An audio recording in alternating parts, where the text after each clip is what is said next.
Hey guys, welcome back to the shop. I've got my brother-in-law's Gravely.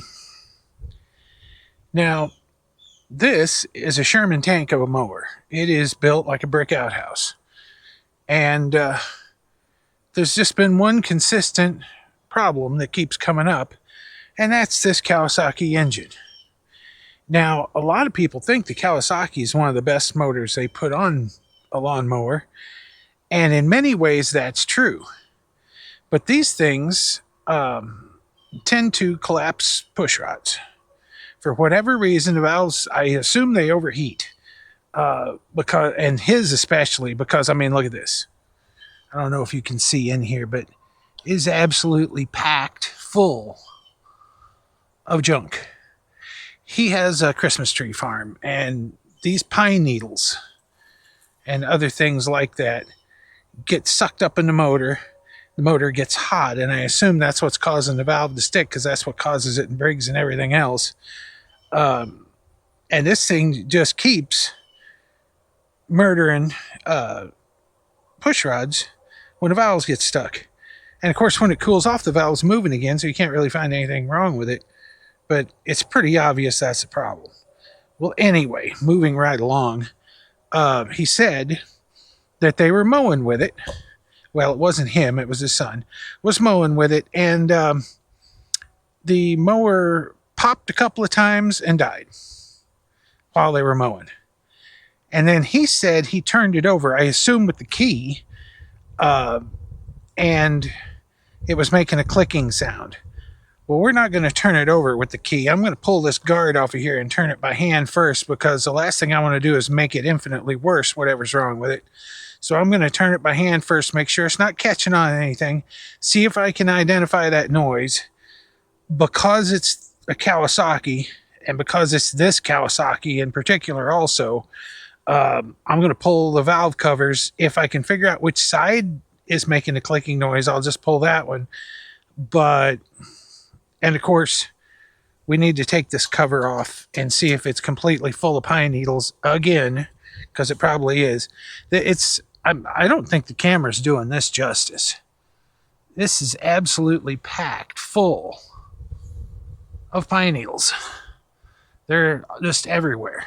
Now this end, towards the seat here, we come around, it doesn't really have a lot of cooling fins. You've got just a little bit here, but compared to the rest of it, that's almost optional. The fins around the heads and the cylinders, those are life and death to be clear. These in the back, well, it's nice to have them clear. It's best to have them clear, but they're not going to blow the motor up. These will. These ones in the front will absolutely cause problems. So I'm going to have to tear this thing about half apart just to be able to get in where I can see. And the problem is, until it's running, I'm pushing this thing by hand. And you would not believe how heavy this mower is and how hard this mower is to push. It is a behemoth. This is a two-person job, and I'm one person.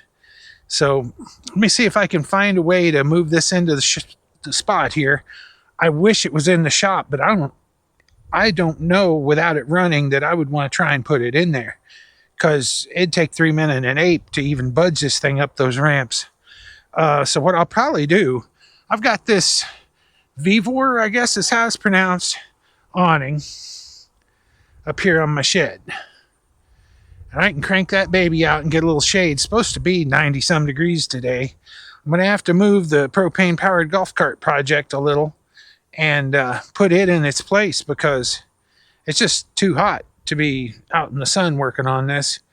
Let me get things sorted around here, moved around, try and shove that thing into the spot over here. And then we're going to start taking it apart and see if we can figure out the problem. First, we're going to see if it'll turn over by hand, and then we'll move on from there. So I'll be back here in just a second after I shuffle some stuff around and get ready.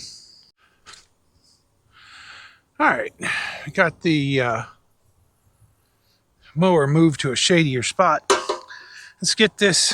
They put this metal cover on here, I assume, as some redundant guard, because it's already got a screen. You'll see here in a second. Let's start getting these bolts out of here. I better get one of them magnetic bowls. They are the thing. That's good enough. I got one right here close in the shop. All right. Yeah, it's tough to keep track of all the bolts. This thing, you practically have to tear it to pieces to get to anything. It's got so much junk. It's very difficult to work on. It's no wonder he doesn't even try. He just brings it to me when it goes off, or sometimes if I'm busy and he's in a hurry, he takes it to one of the local small engine shops. They're pretty pricey, some of them. I guess it's good to have a small engine mechanic in the family if you've got a bunch of stuff with small engines.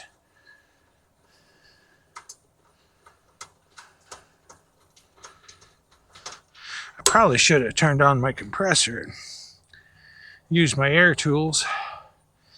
That's why I got them. They're a lot faster, but initially we're troubleshooting. We first got to find out what's going on. When I start tearing this thing apart and fixing it, definitely going to want a little more speed with the tools.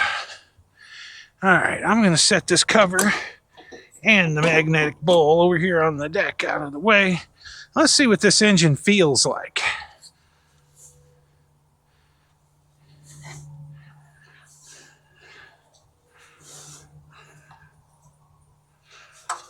Huh? That's not a good sound.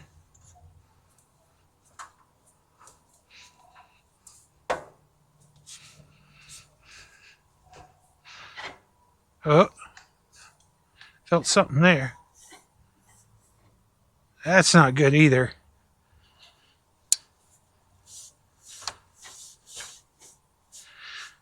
Yeah. I wonder if it hasn't eaten a push rod, if one hasn't fallen down in the engine. Well, we're going to need the compressor. I'm going to have to take some stuff off of this, starting with this huge freaking engine guard in the back. I don't know if you can see. Yeah, you can see that in that shot. This big, ridiculous thing. It just blocks everything. It's there to keep you from smashing the motor, and that's a good thing. But it's a pain in the butt to remove. All right, let me get the compressor up and going. And it takes a while. It's a beast. All right, the air compressor's all up. See if we can't knock some of this guard off of here.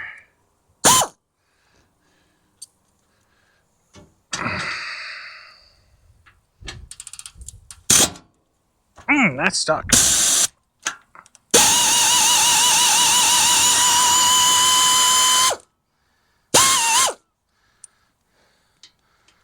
And that one is going to be hard to get to because the tire's in the way. Come on, wiggle your way on there. There you go.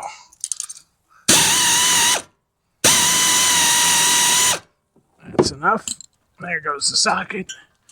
Or the ratchet, rather. Oh yeah, now I'm stuck behind the tire. That's half the guard.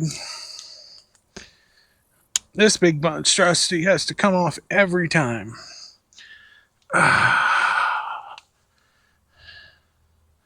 Guess I'll loosen this one first since it seems to be the hard one. At least you don't have to take it all the way out. This goes in a slot instead of a hole. And we're stuck again. Of course.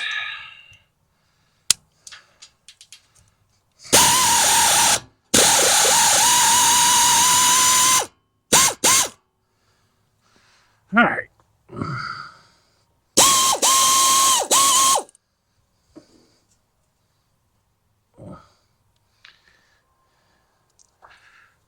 Set that aside and get this big monstrosity out of here. Ugh. Enough scrap metal there to be worth running it down to the scrapyard. All right. Well, that a 10? It is. And get a towel. These things hemorrhage oil when you take the valve covers off. That's not just Kawasaki's, that's all of them. Very few don't. Okay, a towel might be an issue, but I do have... Oh, wait, there's one. Oh, bring a towel and a t-shirt.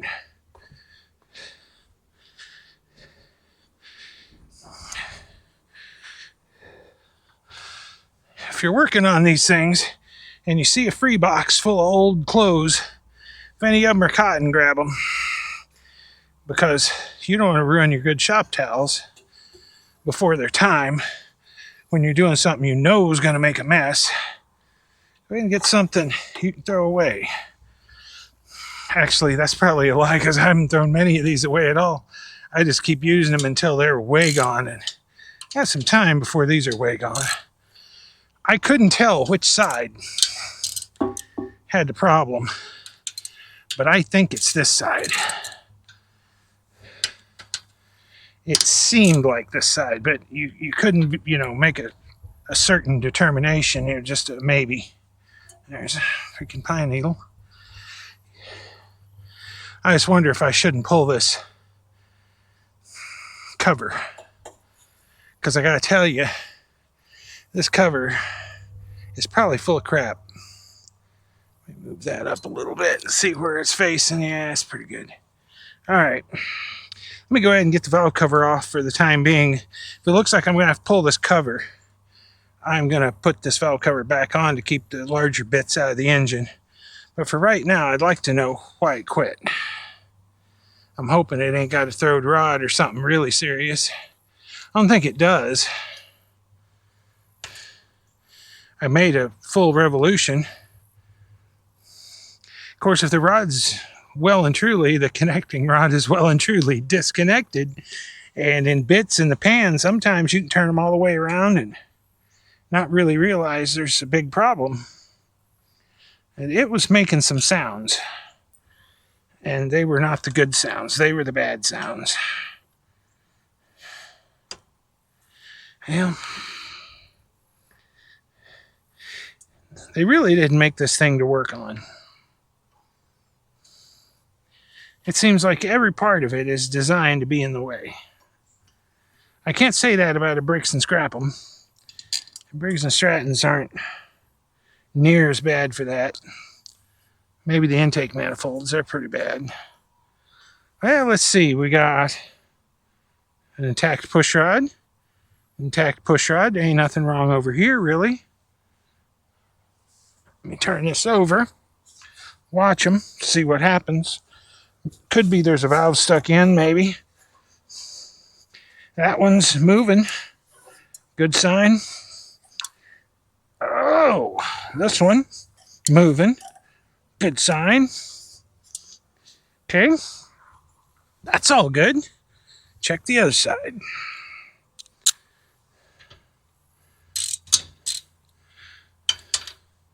Well, I say it's all good. I ain't checked the valve clearance or anything, but nothing's binding up, nothing major, at least with the push rods. And the valves aren't stuck. They're going up and down doing their thing. This is loose.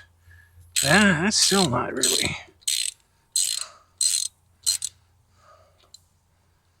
All right. I'm going to throw these bolts in the valve cover. It's the easiest way I know of to keep the valve cover bolts separate because it's the only thing they really fit. No need to throw them in a big bucket full of other bolts, which is a thing we're going to have. Bad feeling. Get this valve cover off.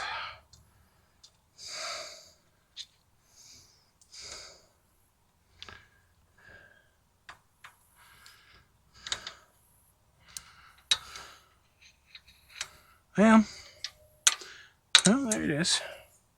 So I say I'm surely not trying to take the same bolt out twice, but there's that one. Oh, there goes ratchet again.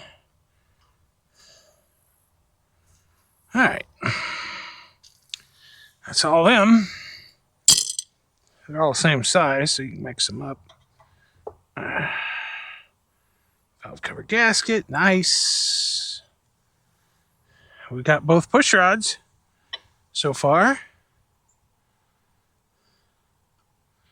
That's, I repaired this once before. It got stuck. So let me make sure this camera's right on the task here. May have to. Yeah, you'll never see from here. Let me see if I can take you out of the stand without too much effort. Bring you down here so you can see what's going on.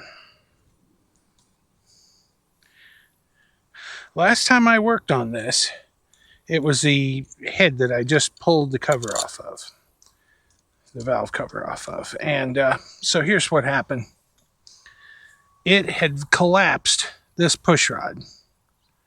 It just folded it right up. And before it folded it up, it twisted. Let's see if I can get down here. This rocker. There's a little, if I can get that hose out of the way, there's a little stud comes up right here that locates that puts it where it's supposed to be. I had to take this to a welder and have them TIG weld a little lump back on this to hold that in place. And see the top one, see if you can see it. I don't know if I'm able to even focus that close. There's a little tit sticking up right there. That's the factory one. It looks nice. This one looks okay, I guess. But it had to be done. You need to have that so this doesn't twist, because no matter you tighten this too much, there's a big bolt there holds it down right under there. So you have to disassemble it just to do that. But if you tighten that too much, you'll just strip it. So you tighten it to whatever the factory torque is not going to hold it in place by itself. You also need that little locating pin to try and keep it from, because if it gets a start, if it turns just a little bit, one little twist, and it'll just whoop right out of the way, because it's kind of like electricity. It's the path of least resistance. Whenever you apply force to an object, the easiest thing for it to do is what it's going to do. Sometimes that means folding up this push rod and not moving that. But if there's any angle on this push rod and it meets serious resistance, like the valve has stuck, rather than rock that thing, and maybe even rather than fold this up, if the push rod just happens to be straight and it's not an angle where it'll fold up, it'll start bearing down on this, and something's got to give. Something always has to give. When that engine's running full blast, something's going to let go. And in that case, it twisted that pin right off. And if you look at these, they don't come in straight. Here's one here. I don't know, maybe if I zoom. Let me see if I can get the zoom going here. Where is that? Okay, maybe you have to do it before you start the camera. Well, anyway, this push rod is not straight in the hole. It's just a little angle. It's just how it's made. And so it's trying to twist this already. The push rod will collapse. If it encounters something, it won't move. But if this nut is in any way loose, if that pin is not in there that's built onto the head, bloop, it's just going to twist that thing right off. All right, so let me turn it again and watch. See if I can figure out what happened. I'm going to watch those valves. That one's moving fine. Let's see if I can get you where you can see a little better. Oh man, that's hard to turn. What is... Duh. Ugh. And that one's moving fine. Oh my God. Yeah, it's just getting progressively harder to turn now. All right, let me put you back in the stand here. If I can figure out how I'm going to do that.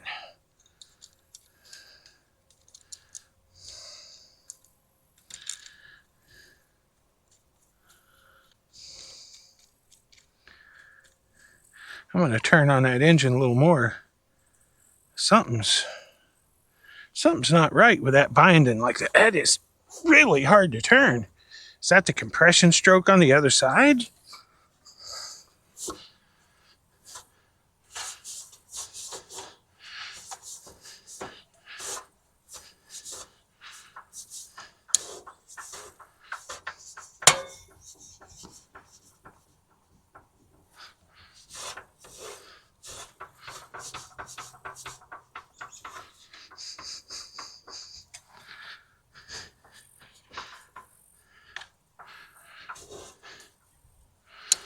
Well, that's very strange. Let's see here. That's got probably an adequate amount of clearance. That we need to turn some more or something. Man.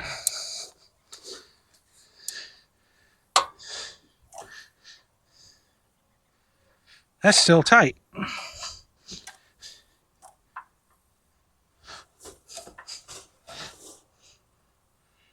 It's like it's out of adjustment or something.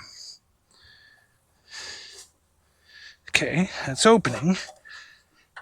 There it goes. Yeah, that's good. Okay. That one's good. Holy shazbot. Did you look at the friggin' clearance on this one? Why? Why does that have so much clearance? My God, that's almost a quarter of an inch clearance. Whoo! That can't be good. I bet you that push rod is bent bigger and you know what. Now there's a trick to this, and I'm right in the way. Let me move the camera over a little bit. In fact, let me change this whole situation.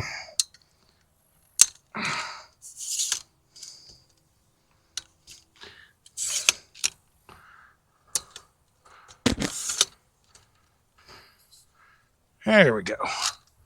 Now let's see if I can get that in frame.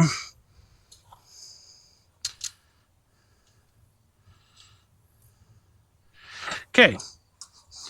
That is a ridiculous amount of clearance. Ridiculous. I mean, that's about a quarter of an inch. What you can do is you can push on that valve a little and slip that right out. It's straight. That is not the problem. I thought it bent the push rod. No, it's just so vastly out of adjustment. I mean, unbelievably so. I got to think about this. How the hell do you adjust these? These are on a cam, I believe. I believe you turn this, and that bolt is like a cam bolt, and it slowly pushes them up and down to get your clearance. Let's see. It looks like 10 millimeter all the way around. Let me see if I can find some wrenches, and I'll come back and let's see if we can't get that valve adjusted. All right, I think what we probably better do, so I'm going to see if I've got the socket for this plug here. That's a bigger one, isn't it? Yeah. It's going to be in the other box. Let me try and pull that plug out. Here's what I want. An extension I probably don't need. Let's find out.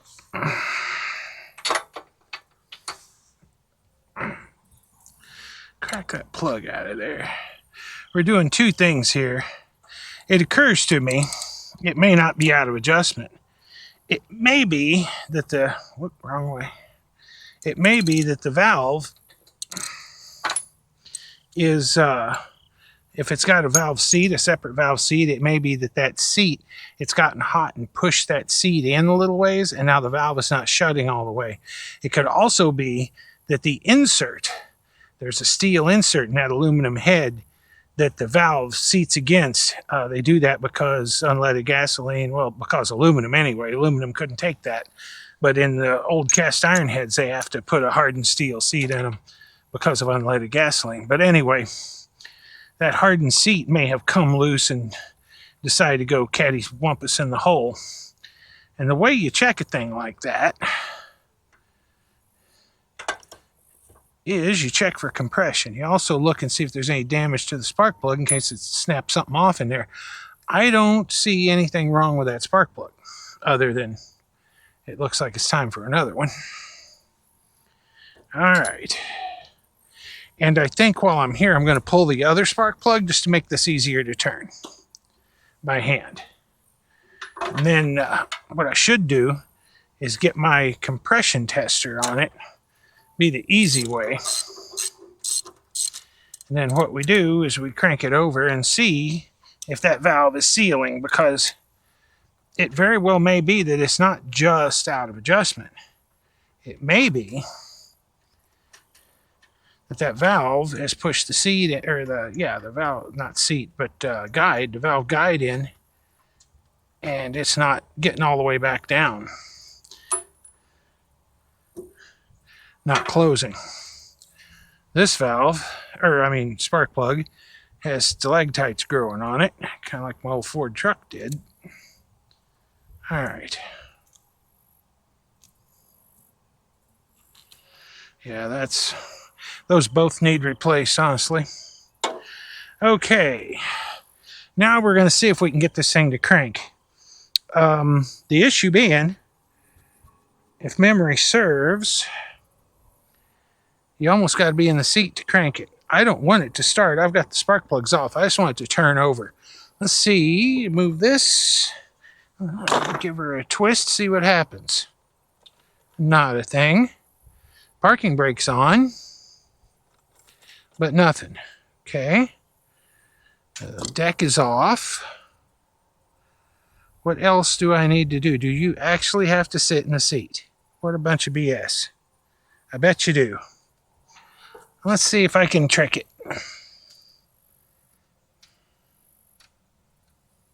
What is this? This is the safety brake. And park is this way. See if that works.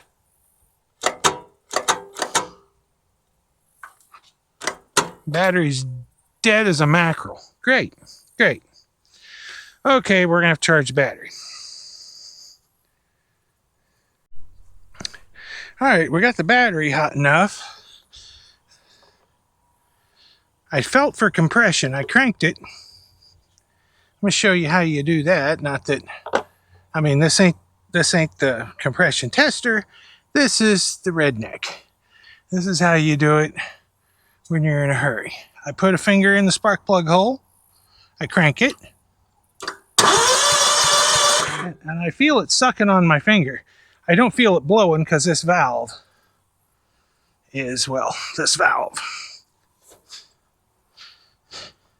Okay. Now you remember when I was turning this by hand and it felt like I felt something a little crunchy, a little grindy. Let me move this camera over. Something wasn't quite right. Okay, now this side, when you crank it,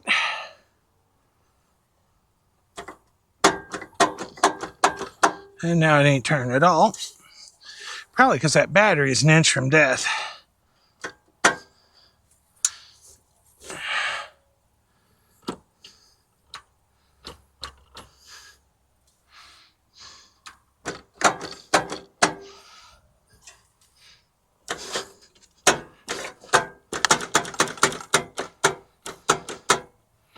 Yeah.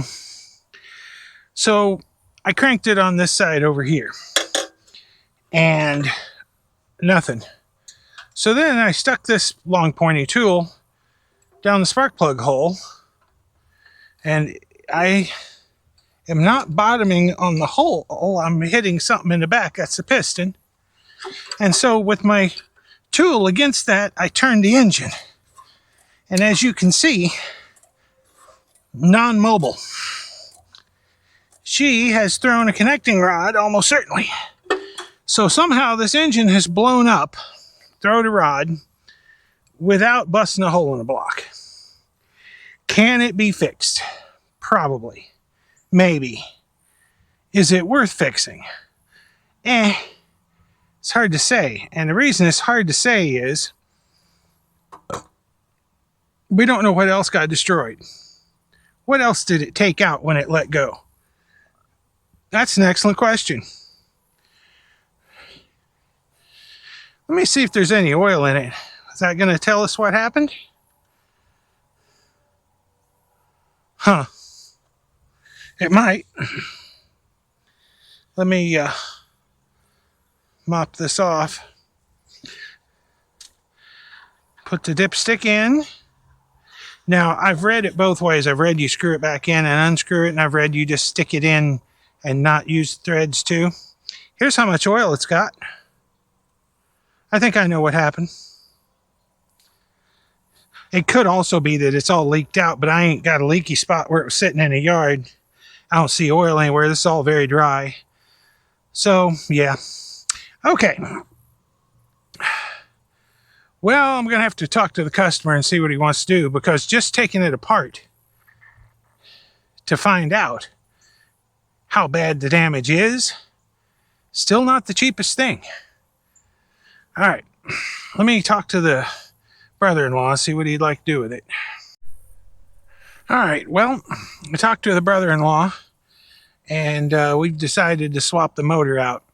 I've got a 22 horse brakes and scrap 'em I can put in here that, to be totally fair, is probably not as heavy duty of an engine, but it's going to live longer, I would expect, unless he just really abuses it, which, to be fair, he ran this one out of oil. Anyway, we're going to pluck this motor out, which is no small task, and insert the Briggs & Stratton. Before I do that, I may better put that on my test stand and be sure it goes. I mean, I can't imagine it not going. It seems like a pretty good motor. It always has, but I haven't actually started that motor. When I got it, it was nice and free. It had good compression. Everything seemed great, and I put it away. And it's been sitting in there ever since. Before I go to the work of installing it in this hole, I need to be sure she's going to go uddin'. So let me do a few things here. For starters, I think I'm going to pull a bunch of the bolts and get this motor out, because this, right now, it's a boat anchor. That's all it's good for. The reason we decided to change the engine, because if it was just a thrown rod and everything else seemed okay, would probably at least take it apart and look into overhauling it. But there's two things that stopped me. One is this driver's side valve that was so loose. That is not an adjustment issue. Something else has gone on there. I suspect some chunk of rod has got in the bottom and messed something up somehow. I don't know what it would be. I don't know how. Maybe, really, I don't know. But something funny has happened there, and it doesn't appear to be stretched or pulled out. And the valve, I checked the height on the valve height. You can check how tall it is when it's when it's not being compressed, when it's not being opened. You just get it where it's loose and rattly and check how tall it is, and then compare it to the other one. That's the easiest way to tell if the valve guide has slipped or the seat or something. They seem to be the same. So something else happened there. But there's another thing, and a much worse thing. This engine's frightfully hard to turn over by hand. Just grabbing it and turning it by hand. And that means something. Either there's a bunch of chunks bound up in the gears there that it's crushed flat, little pieces of aluminum that's making it a lot stiffer. Very well may have cracked something in there. But also, this thing will have bearing surfaces. There's not going to be roller bearings top and bottom, I don't believe. I've never seen a small engine like this that was. They always, the bottom cover in that is just aluminum, highly polished aluminum, that's designed to ride on oil. You've got a pressurized oil pump in this thing, and that oil pump is keeping a film of oil on that. So really, that's your bearing in these things. They don't have any bearings. When you run it out of oil, that surface starts galling. The crankshaft starts picking up aluminum off of that bearing surface, and you can't turn the crank because, again, no bearings. There are no oversized bearings you can put in this. You can't have your crank turn under and then get you some bearings that are thicker, and because there's no provision for that. So once the block has lost some aluminum, it's over. And this one, as hard as this engine was to turn without spark plugs, and with them, it ain't exactly better. It is a devil. I'm going to say that the most logical reason for that is that she is chewed up internally, and there's not much point trying to fix it. So we're going to pluck this motor out of here. We're going to put a Briggs & Stratton. I've got one in here. Let me go show you. I've scooted some stuff around. This shop is a disaster because I've been working on that golf cart nonstop. But back in here, in the corner, under this piece of plastic, I have a 22 horsepower Intech V-twin. That's the one with I think all these, the Intex are supposed to be better. They're the commercial, industrial, blah, blah, blah, blah, blah. But I know for a fact it's got cast iron sleeves and all that.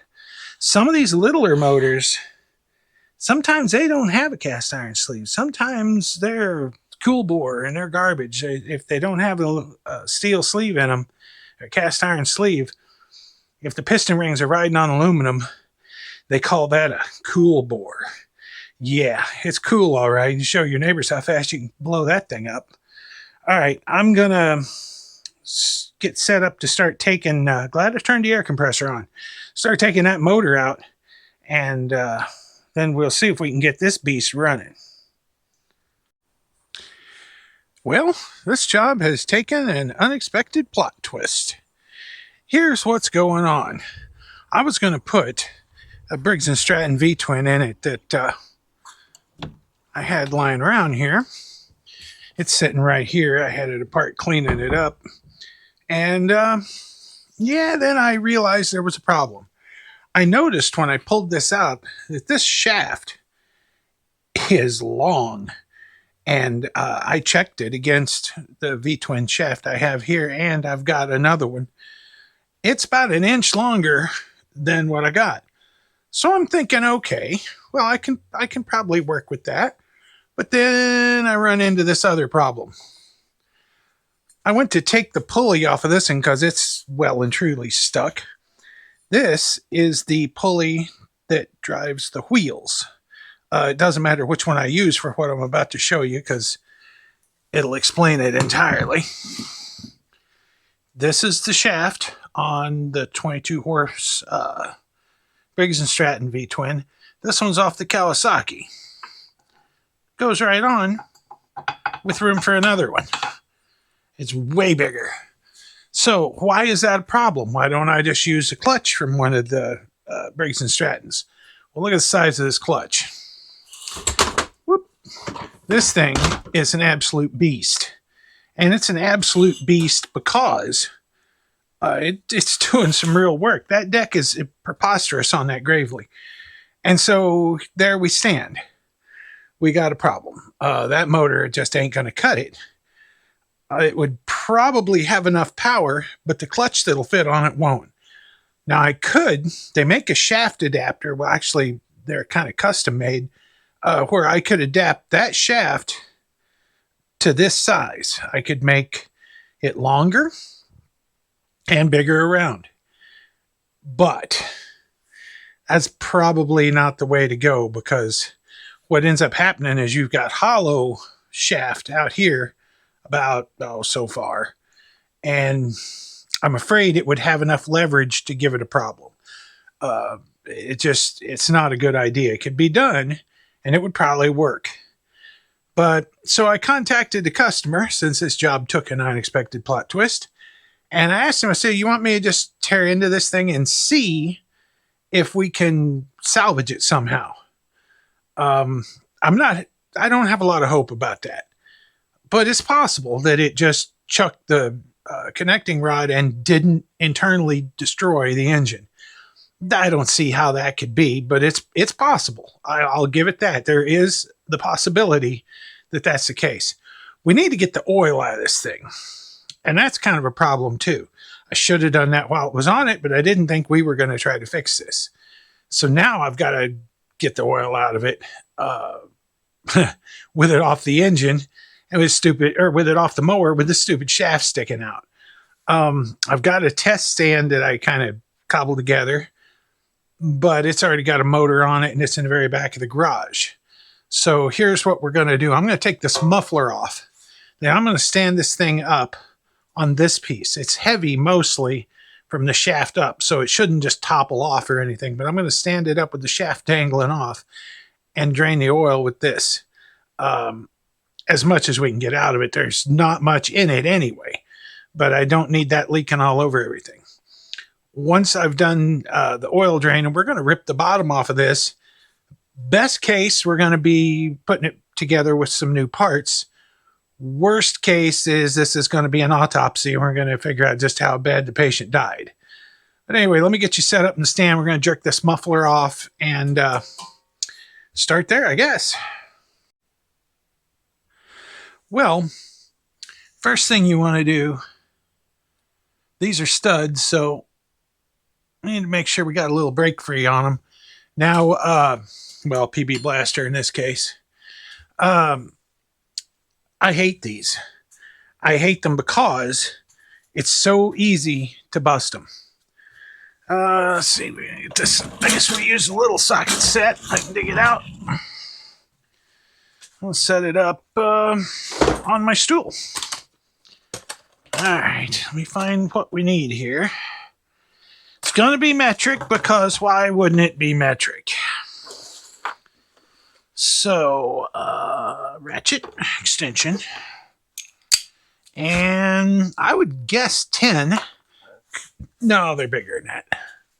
Those 13, if they're anything. At least.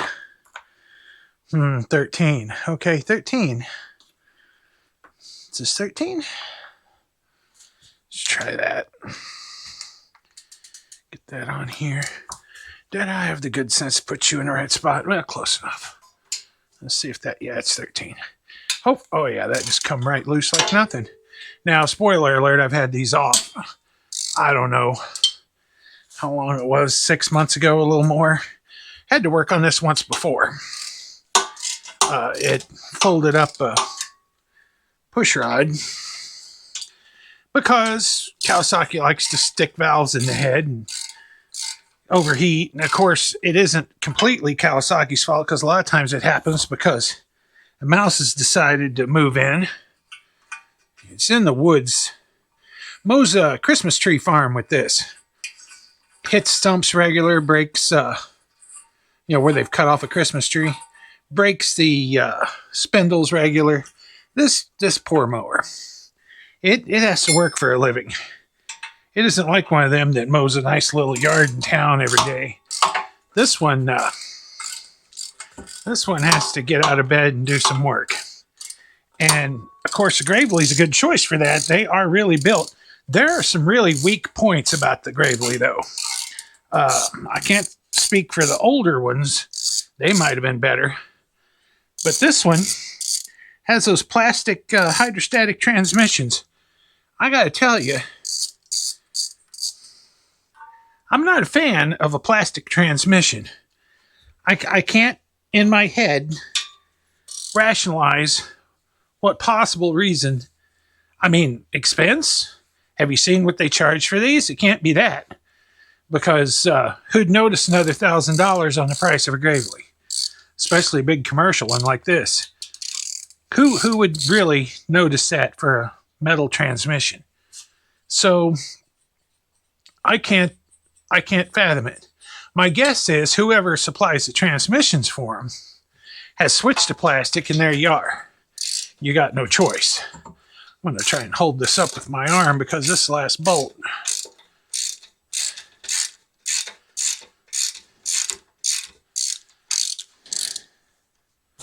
It's a good durable muffler. At least it's not plastic. All right. Got the bolts out. Muffler just fall off now. Nothing to that. I don't know that that's even got gaskets. Well, if it does, they ain't too hot. Probably stand some new ones, but that's the least of our concerns. Okay, so we have removed the muffler. We should be able to stand it up on this end. This rubber hose, I'm not sure how this works. I know exactly how it works. I'm not sure how I'm going to do it to let that hose let oil out of it. But this on here, that hose, with this half of the engine on the table, that hose is going to be all kinds of the wrong way. Yeah, I'll think of something. All right, let me wrestle this monster around and get it in a position I can drain some oil out of it. This hose is full of dirt and everything else, and I'm tempted to take it off and clean it out a little just so we can get a good look at what comes out of this when we drain the oil, because that ought to be interesting. All right, let me shut you off for a minute. I'll figure out how I'm going to go about this. I'm going to turn you back on for the decanting of this delicious vintage oil. All right, so here's what I come up with. I got a kind of like a vise. This is a woodworking bench, honestly, but I use it for other things. It's got a vise, which I clamp the shaft in, and the majority of the way of the motor's right here over this leg. So that should be good and stable. It ain't going nowhere. What we're going to do is I've got a cottage cheese tub. We're going to crack this thing loose. Good luck. Gah! Wow. And we're going to open it up.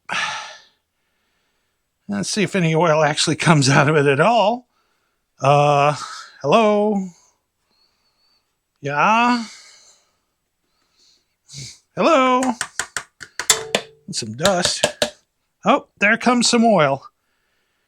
And as you can see, it's in a big hurry. Wait till you see this. I'll get you a little closer. This is what's wrong with the motor. It's like syrup. Let me unhook this. All right, I took the oil fill loose. Let's see if that let a little venting behind it. But really, the problem is it's so thick. I'm just going to set this on the ground. I don't know that there's anything in it. I mean, that can't be it, but there we are. Maybe if I cock it backwards a little, put just a little something, rock it back in the direction of that drain. That's the least oil I've ever seen in an engine. The very least.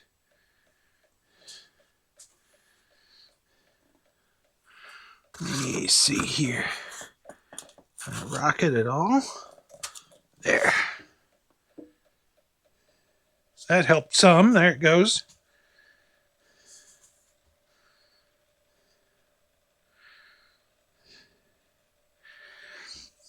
That's how much oil was in it when it came. And I don't believe that this is just clogged up or something. That's it. That's open as it goes. Guess I could cram a wire down there and make sure it's not blocked with something, but I don't think it is because the hose was pretty clean from about here up. It just had dirt and stuff it had picked up on this end. Let me see if I can rock this back anymore. Let me look under there a little more. Let me loosen this vise just a bit to facilitate rocking it back just a little more. I guess I need to loosen it more. Yeah, there we go. Okay. That is honestly it. She's on the slant. I should be getting... Well, I shouldn't even be hitting the jug. It should be out to 6 inches away from it for the initial little bit, especially with this uncorked. But what's left in it, what oil it has in it, is like soup, syrup, thick gravy. It's dinosaur gravy. Okay, well, I'm not as worried about making a big mess now as I was, because really wasn't much in it. Let me fiddle with this just a second. In and out with that, see if it makes a difference. In case there's some blockage. I could unscrew this all the way. I could take this off and blow in it. Wonder if that'd get any more out. I don't think there's chunks in the bottom clogging it, though, honestly. I don't think it's because the dipstick. I've got this, like I say, angled backwards. Let me just put the dipstick in. Let me get you around here where you see what's going on. Got dipstick in, take dipstick out, and it's showing absolutely nothing like it was before. But what we've gotten out of it is also absolutely nothing. Wonder if I ain't got a piece of wire. I could job in that hole a couple of times. See if I can't loosen it. I don't think that's a problem, but it'd be foolish not to check, I guess. I gotta have something. I did have a whole box of wire scraps in here. I don't see them. Hell.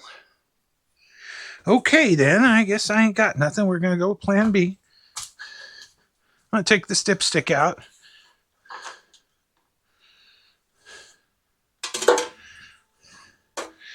Clean this off as much as I can.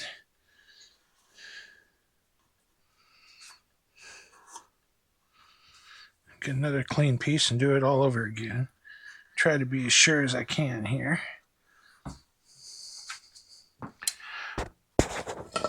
Yeah, it's air. There's nothing in there. Okay. Oh, what's this? I must have pushed the oil back, what little's on the bottom. When I blew in it, blew bubbles, and one more little trickle come out. Okay, so I'm going to close this valve. Not much point in that anymore. Lock her down.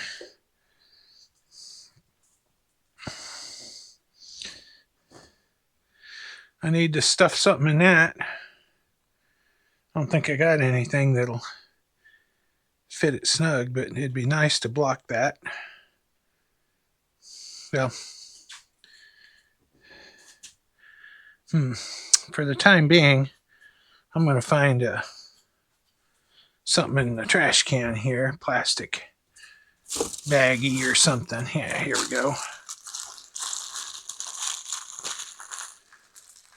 Gonna make an impromptu cork because I don't want that oil all over my floor, anything else, and it's got to stop dripping before I move it. Let's see if I can twist this up small enough to get it in there.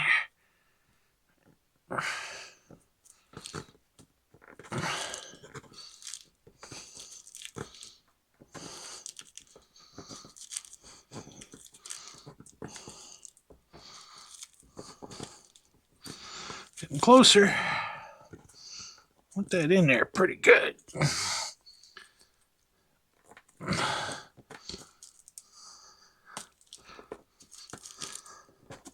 Okay, that's pretty well jammed in there. Let me turn you back off. Jostle this motor around where we can get the bottom off. We're going to give it a little peek inside. I think I'm going to take this air cleaner off. It's in the way. I'm not going in this end. There ain't nothing to go in this end too. But when I lay it on its back, that pushes the engine out pretty far because it sticks up really high up top here. This air cleaner is in the way. So I'm going to disconnect that so I can rock it backwards. Got a little Christmas tree schmoo there. Probably, I better turn on the air compressor. So I'm going to need some air tools for this.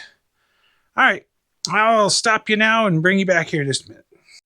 All right, we need to get this air cleaner off. All right, air cleaner. We're just going to get the bulk piece off. We're not going to take it apart one little piece at a time. Get this off first.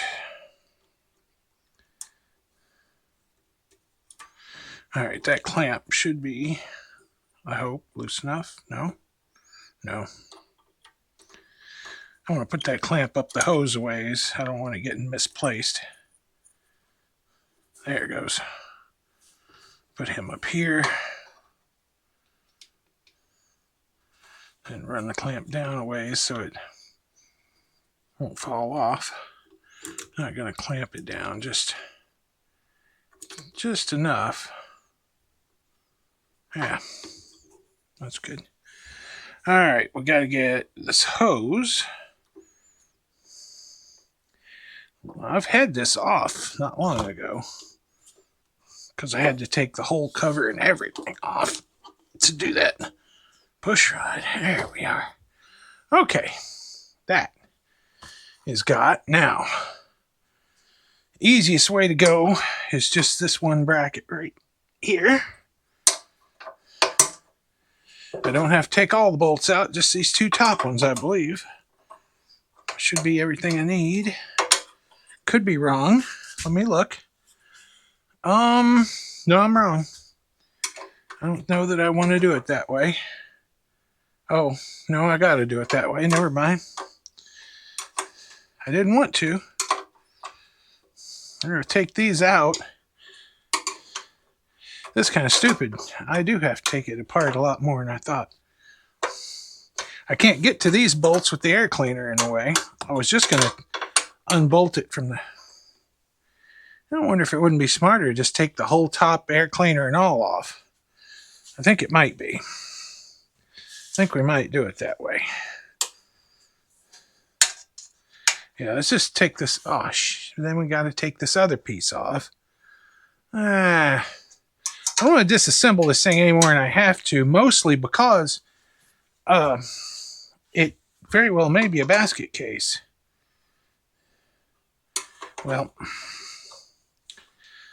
get a 10 millimeter ratchet on this, speed this up a little bit.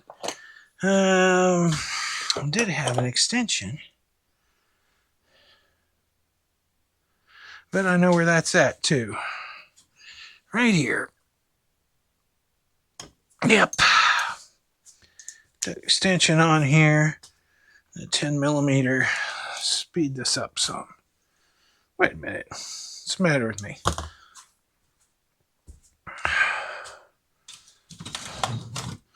I just turned that air on for a reason. I'm going to do this the fast way. Here we go. Loud noises. Wrong direction. Thought something was wrong.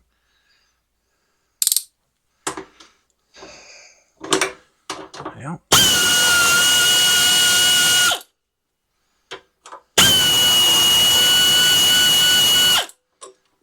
Now let's see where I'm at. This comes off. This comes off. Oh, that's out of the way enough. We're going to call that good. Let's set this air cleaner behind us here out of the way. Set this bracket back here with it. Put these two screws back in. Best way not to lose them.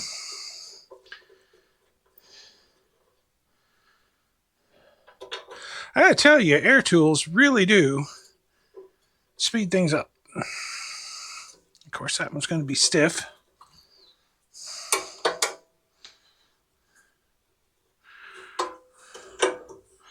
You know, that don't feel right, but I guess it is. Yeah, it's going okay. Seems a little snug. All right. Let's get this out of here for now. The sockets and stuff, push them over. We're going to need them again. Okay. Now we got to manhandle this monster. Again. Oh. And on her back. Oh. And we're scooting the cardboard everywhere.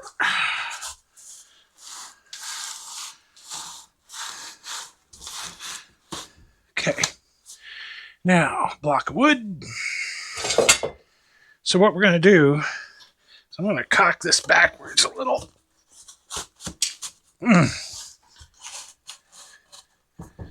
Like that. Make sure. Nope, more.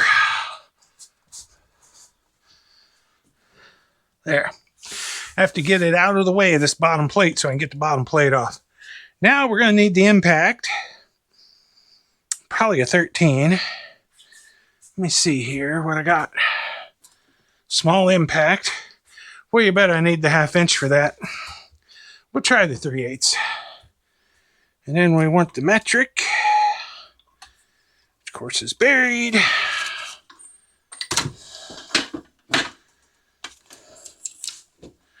Probably 13s.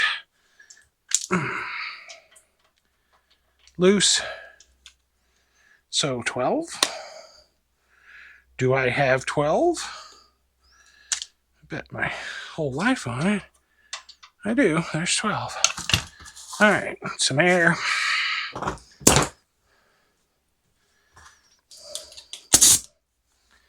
And I gotta make sure you're in frame enough.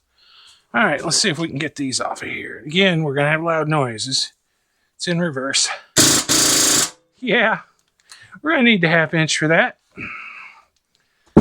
That never had a chance. Imagine that. Now there's just one problem. I don't know that these go down to 12. Let's find out. What size are... Come out of there, you. I'm going to get rid of this. Oh, you gotta be kidding. Screwdriver. Crowbar. Is this a 12? That's a 10. Okay, that's not what I need. Is this a 12? That's a 13. Now, how the hell did we go from 12 to 13? Or from 10 to 13 and miss 12? Well,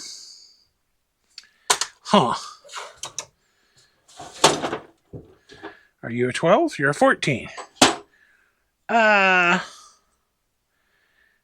Issues. We got them. Let's see. That's not the kind of thing I really want to... 3/8. That's not what I need. Why they gotta be that way? Well, my impact socket set from Harbor Freight, which is a pretty decent socket set, except for some reason it comes with a 10, and then it leaps to 13. Now, I realize 10 is a very common, necessary socket. 13 is too. But at the moment, 12 is a very necessary socket. I ain't got 12,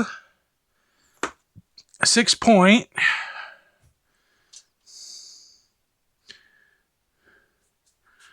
All right. Breakover bar.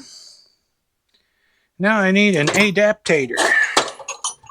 I got the wrong one.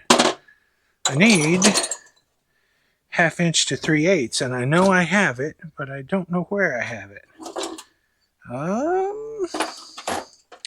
Those are all American. There is a way. And I know I got. Is it over here? Nope, that's 3/8 to fit a 1/2 inch. I need 1/2 inch to fit a 3/8. Do I not own one? How would I not have that? And look again. Okay. That was also a fail. There's how you put a 3/8 socket or a ratchet on a 1/2 inch socket. I need to go the other way. Well, I don't have a 3/8 breakover bar of any size. So, and I don't have a socket for my 1/2 inch. Well, this is deficient. That's what this is. Let me pause this for a minute and see if I can't come up with some combination of tools that makes me be able to break them loose. All right, I managed to crack these things loose. So we're going to buzz them out of here. Loud noises again. That was easy. Easy. That one didn't crack loose as cracky as I hoped. I'll have to bust it loose with this ratchet. That's funny because it was. Oh, man. Oh, unbelievable. I'm gonna pick this up. Okay. I hope these are all the same length. It'll make life a lot easier.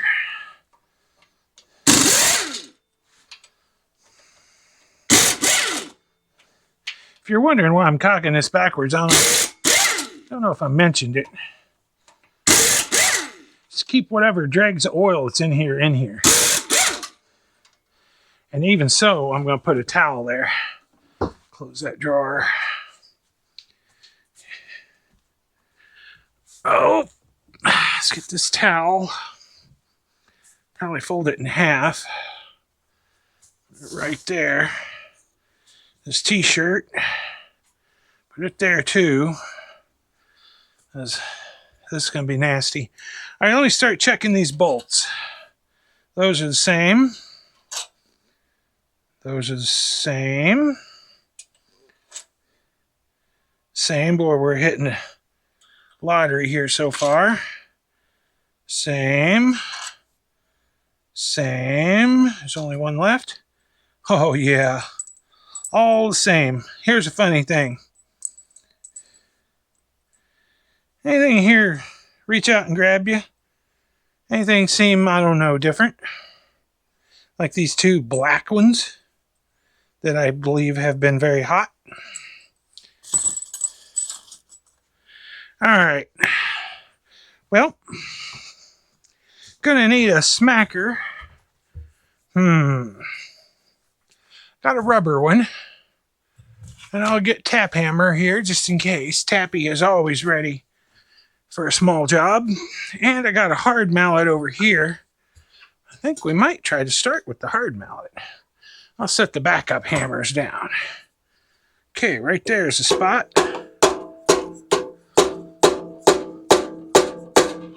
Yeah, it's not doing much.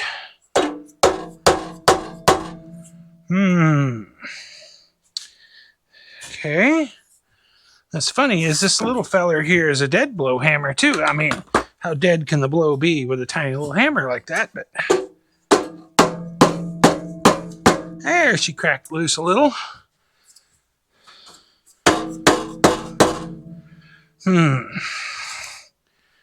Well, Hassenpfeffer.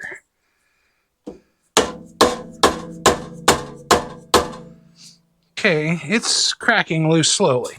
Let me get a very small persuader.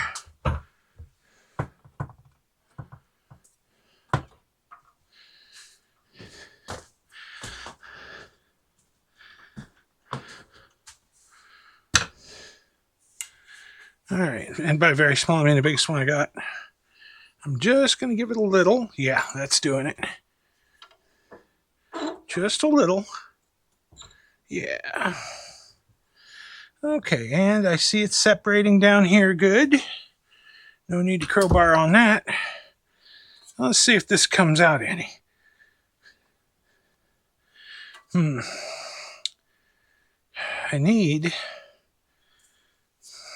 don't know. I want to be very careful with this. Okay. How about we compound leverage this a little? Give me a fulcrum. How about that? I don't like this.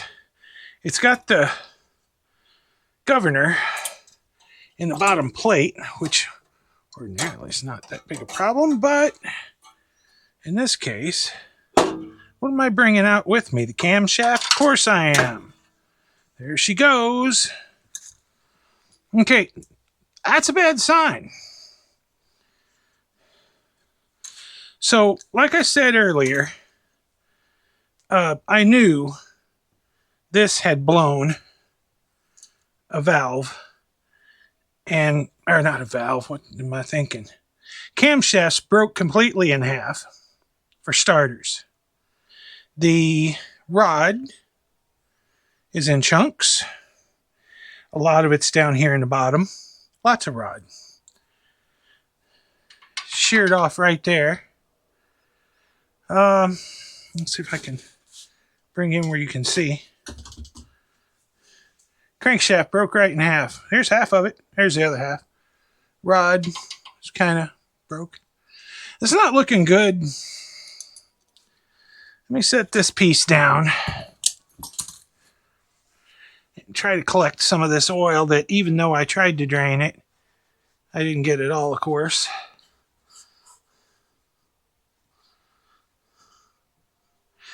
This is probably a rod bolt laying in the bottom intact. You'll see that every day. This lifter has a chunk out of it. Oh, and the block is broke right there where the lifter went in. I don't know how to get you close enough to see that, but there's actually a little piece of metal sticking out there. That's not better. Yeah, this is bad. Will that piston move? I know it's pretty far down the cylinder, so the question is, can I move it up? What do I need to do here? Turn that one. I got a bad feeling that it is. No, it ain't seized in the bore. She's mobile, moves easy. So there's a chance. I don't like this, but if it hasn't, I mean, it doesn't appear to have interfered with this moving. And if this still moves properly and, you know, isn't flopping around, that little ding in it there ain't going to hurt nothing. The cylinders, oh, it's got a chunk knocked out of it right here, but it's awful low on this. It's down where the skirt would be. I just don't know. That's where the, when the crank comes around and pushes on the piston, it isn't straight. The rod isn't straight. It's down here probably. Let me see, which way is the engine? Yeah, it would be. And so it's going to push the piston up a little as the crank comes around to compress the gas and air mix. It's going to lean it on this spot. But I don't believe that's compromised enough to matter. Let me see if you can see it. Let me take you off the stand maybe, if that's even a thing. Oh, I know, you're stuck on there. There we go. It's turning now. Let me get you up here where you can see.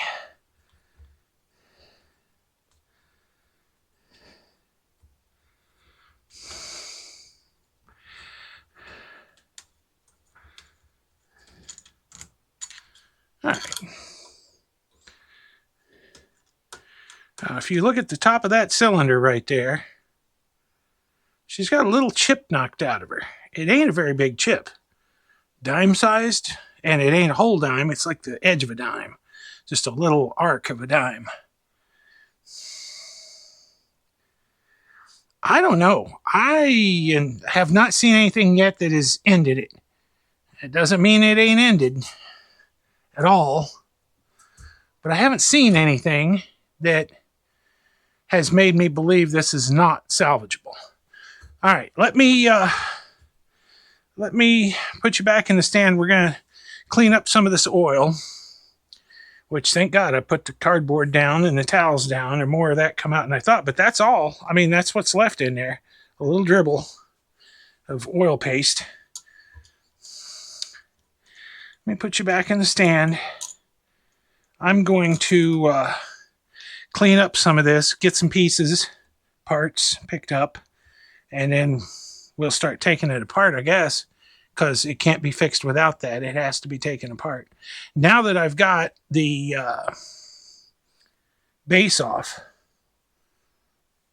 the crankcase cover, now that that's off, I can get this oil completely out of here, at least as much as is humanly possible, and I can set it down off of that board, and we can turn it around, take heads and things off. All right. Let me start in on that. Scoot things around, clean things up, and then get ready. Well, it turns out that block is done. As I got to inspecting it here, I was cleaning out some of this oil, and I discovered where this camshaft goes in. The top here is the back side. Well, it's the top of the engine if it's in this mounting. Back side of our current picture. That's where the camshaft would have went and come out and the gear was here. Well, that's got pieces busted off all over the place. It is cracked to bits. That will never keep that camshaft where it belongs. There's no fixing that. Plus, there's a spring-loaded doodad here. A drill bit is probably good as anything. So right in here in the back of this, there's a little spring-loaded doodad. And I'm not sure, but it's on the top of the motor. I thought that maybe that was the crankcase vent where it let fumes out to the carburetor, you know, like a PCV valve. But I can't swear to it. I don't know exactly. That's my best guess without having the top half off where I can see. But this engine, because that camshaft, what would you call that? It's not even a bearing. Sleeve, I guess. I don't know. The way it's cast into the motor, it's thin there. It's not drilled into a thick piece. It's sticking out. It's like a sleeve that sticks out, but it is part of the block. I can see there where it's snapped off of the aluminum. It's cast into the aluminum. And she is well and truly busted to hell. So there's no saving that. This block is done. That's a crying shame. Because right now, that's the only thing I see that actually stops this from being rebuilt. This little chip, that ain't great. That's, don't get me wrong, that's not nice. But that didn't stop us. It's still serviceable. It ain't the greatest, but you could use it. You know, I kind of wonder while I got this. Oh, that's the vent.